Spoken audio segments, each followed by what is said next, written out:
নমস্কার, আমার নতুন আরও একটি ভিডিওতে তোমাদের সবাইকে স্বাগত জানাই। আজকে আমি তোমাদের সাথে শোল মাছের একটা খুব সহজ আর চটজলদি রেসিপি শেয়ার করব। তো চলো তাহলে দেখে নেওয়া যাক যে এটা কিভাবে বানাবো। প্রথমে কড়াইয়ে তেল গরম করে লবণ আর হলুদ মাখিয়ে রাখা শোল মাছগুলোকে একে একে ভেজে নেব। মাছগুলো এক পিঠ ভাজা হয়ে গেছে, এবার আর এক পিঠ ভাজার জন্য উল্টে দিচ্ছি। মাছগুলো ভাজা হতে থাক, ততক্ষণে মাছে যে মশলাটা আমি দেবো সেটা রেডি করে নিচ্ছি। আমি এখানে টমেটো পেস্ট করে নিয়েছি একটা, তার মধ্যে 1 চামচ মতো হলুদ গুঁড়ো দিয়ে এটাকে রেখে দেবো। মাছগুলো ভাজা হয়ে গেছে, একটা বাটির মধ্যে এগুলোকে তুলে রাখছি। মাছগুলো ভেজে নেওয়ার পরে যে তেলটা রয়েছে তার মধ্যে কালো জিরে ফোড়ন দিয়ে তখন যে টমেটো পেস্টটা রেখেছিলাম সেটা এবারে এখানে দিয়ে দেবো।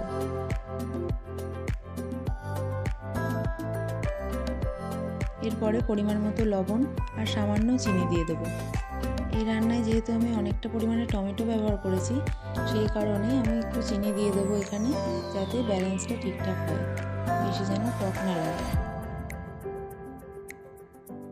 এরপরে তেল ছেড়ে আসা অবধি এটাকে ভালোভাবে কষিয়ে নেব।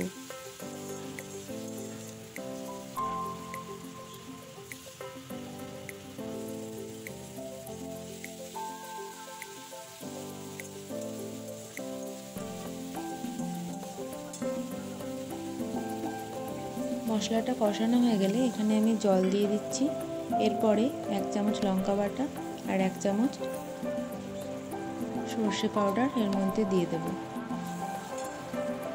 আমি এখানে সর্ষে পাউডার ব্যবহার করেছি, তোমরা চাইলে সর্ষে শিলে বেটেও এখানে দিতে পারো।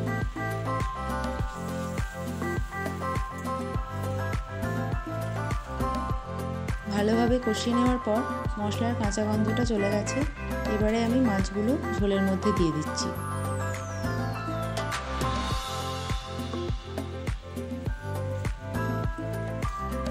মাছগুলো দেওয়ার পর এটাকে কিছুক্ষণের জন্য ঢাকা দিয়ে দেব। এবারে ঢাকনা খুলে নেব। দেখো ঝোলটা খুব ভালোভাবেই ফুটে গেছে। তো এবার ওপর থেকে অল্প করে ধনেপাতা ছড়িয়ে এটাকে নামিয়ে নেব। গরম গরম ভাতের সাথে এই টমেটো শোল খেতে অসাধারণ লাগে। তোমরা বাড়িতে শোল মাছের এই রেসিপিটা একবার ট্রাই করে দেখো, আশা করি তোমাদেরও খুব ভালো লাগবে।